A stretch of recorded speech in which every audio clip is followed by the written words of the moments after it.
Doc, your name? I'm Luis Gatmaitan. I'm a medical doctor and also a children's book author. I'm the author of the new title Tibal, Bucket List, Rock and Roll Eyeball.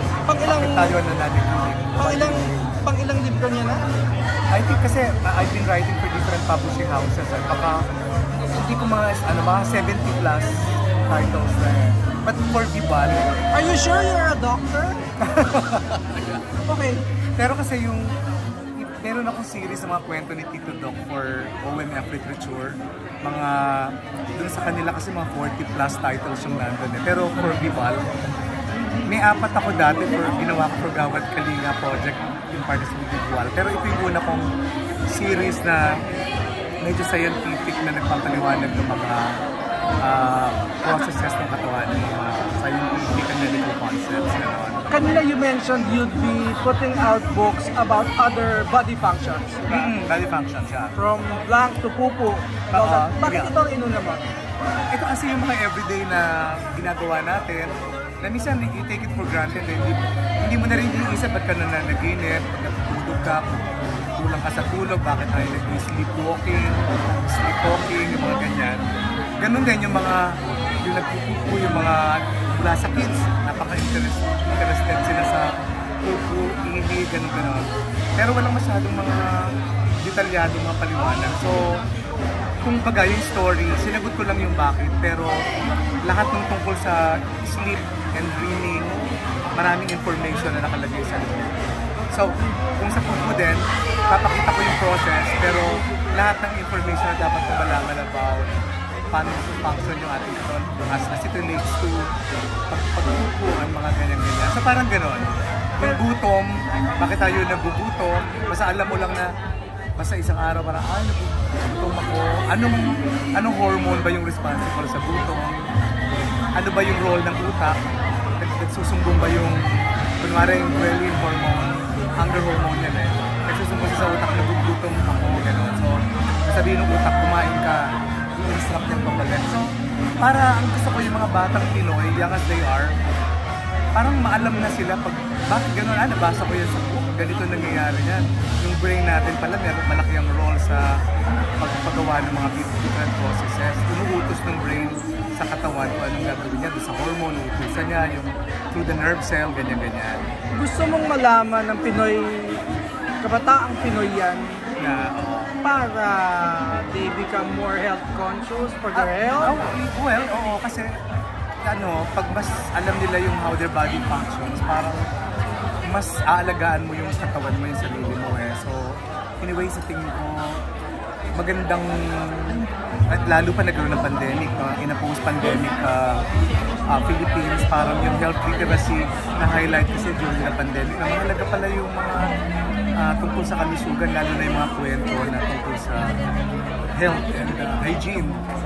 Sabi ko, parang yung mga bata, mas madali silang maturuang maging hygienic. Daanin mo sa kwento at kailangan ma-explain. Kasi ayaw ng bata ng mga concrete, ng mga abstract na kunwari, papasok yung bulate sa tiyan, how to magpaka. That's very abstract eh. Pero kung paano iniisip niya, paano naman papasukin ng bubutasin ng yung paa ko para pumasok sa tiyan. Pero kung ikukwento mo yung process na yung bulate bago siya maging adult worm, itlog pa lang siya, tapos nasa lupa, at yung bata kung naglaro sa lupa, yung kuko niya mahahaba, pumasok dito yung mga itlog ng bulate, at hindi siya nagugas ang kamay, kumain na siya. Pagdating so pumasok yung itlog, nag-hatch dun sa loob ng intestine, naging adult worm sila. Pag ganun yung process, then the child is convinced na, okay, dapat pala hindi talaga ako magpapakain, dapat yung kuko ko, piniputol ko ng yung tama lang na yung tinitrimint ko, at saka yung nagugas ako ng kamay bago kumain. So parang dapat maintindihan niya muna, maging concrete lahat. So parang bahagi itong why do we dream na to, na magiging konkreto ng mga concepts na yun. Sinagot mo yung susunod ko sanang tanong na paano hindi aantukin ang nagbabasa. Kasi sa totoo lang, it's such a technical, Yeah, very technical. Very technical. Ay, hindi ka aantok eh, no? Kagaya kanina, sinabi nung illustrator na she used very colors, diba? She used colors. Doon pa lang sa illustrations, gano'n. Plus yung paliwanag din. Like, yung story ko na to, butiki yung nagkukwento na nasa ceiling siya, nakikita niya yung bata sa baba. Kaya one day, decide lang niya na pagmasdan yung bata up close kung paano. Doon niya nakita yung gumagalaw yung mata ng rapid movement. Doon niya nakita may konting hilig yung bata. Parang may mga nag-talk siya sa sleep niya. So, pinakita ko yung paano tinitingnan yung isang kunwari animal or insect. Ganun yung parang gusto ko dito sa series yung mga sila mismo, yung mga pets, yung mga common na nakikita mo sa house. Sila yung ino-observe nila yung mga bata, yung mga tao. Doc, you're like a child. When you talk about your books, I can see the excitement, I can see the passion talaga. Okay. Salamat. Dati mo nang gusto na magsulat? Oo, dati na. Maski nung nasa med school ako, ako yung nag-edit ng paper namin. Pero siyempre pag-editor ka, puro mga editorial naman. Pero nakita ko yung ang daming pwede, mga mikrobyo, bacteria, fungi na pwede mong gawing bigyan ng mga characters, dramatize, alakihin sila, and parang believable na. Kasi sa mga bata, parang napaka-microscopic ng mikrobyo. Kung i-enlarge mo, may mga action na ginagawa, parang yung kid mas na kukonvince na totoo yung kinukwento. Gusto mong maging relatable ang mikrobyo? Mga mikrobyo, kaya yung may book ako yung COVID Doom kaya lang ibang publishing house na for Vival, OMF Literature, about the COVID virus. So, parang lahat ng to, iniisip ko, pwedeng contribution to sa body ng literature na pertaining to health literacy. Yung, sabi ko, hindi lang puro tayo value. Marami na tayong values, magaganda yan, mga value-laden stories. Good point. Pero sabi ko, sa bansang third world na maraming sakit lagi, may dengue, may ganyan-ganyan, TB, ligdas, lahat ng sakit. Walang masyadong Pinoy storybooks na po doon. And baka yan na pwede kong i-contribute sa kanilang body of literature na. And by starting him young, di ba? By starting him young. By starting? Them young, di ba? Sa bata pa lang. That's right, yeah. Young as they are. Kaya meron din akong series na Okidok. This is intended for preschoolers. Pero again, for another publishing house pang mga concerns ng preschooler very young. Tapos, yung high school, yung pang school age children, yung series ko ng mga kwento ni Tito Doc for another publisher din.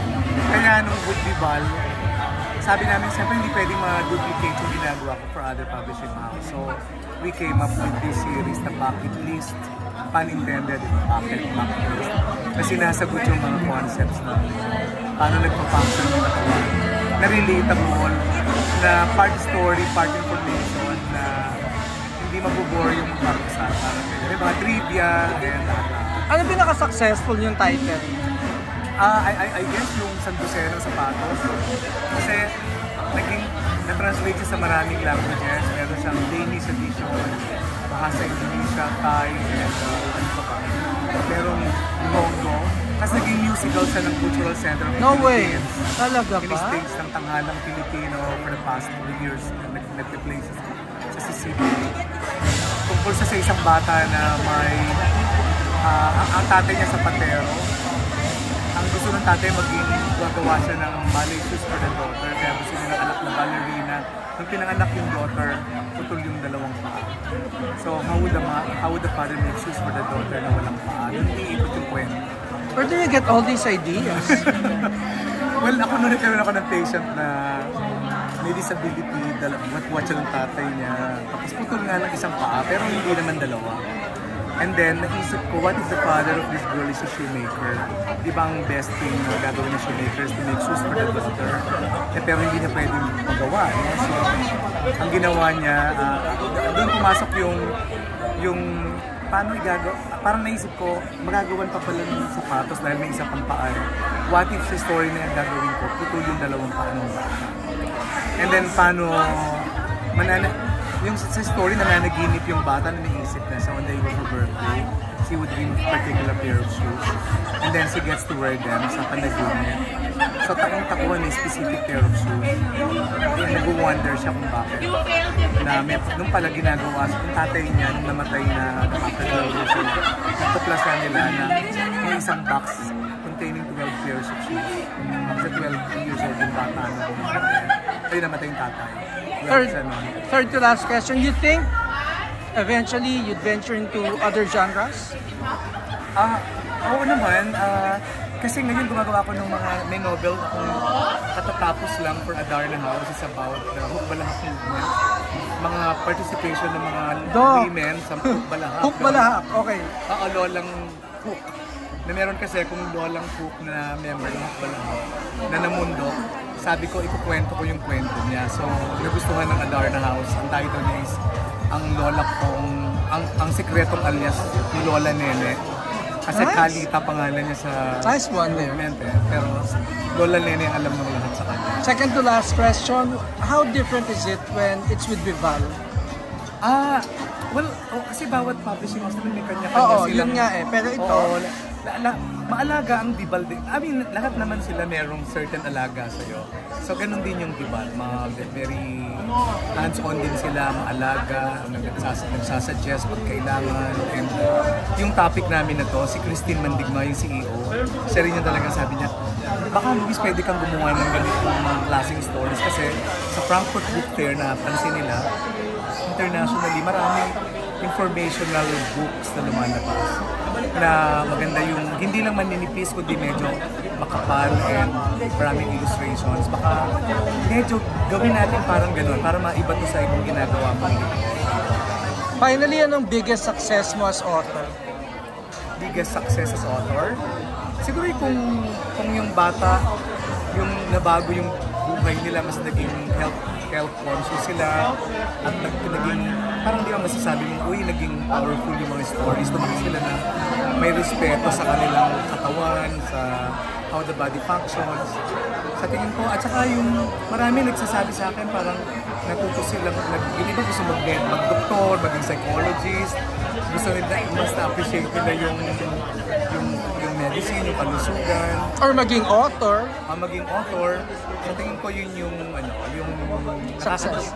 At saka yung paano yung pamilya at yung mga teachers sinasabi nila na naging madali sa amin magpaliwanag yung mga health concepts sa mga bata through your books. Kasi sila nga hindi naman sila expert doon.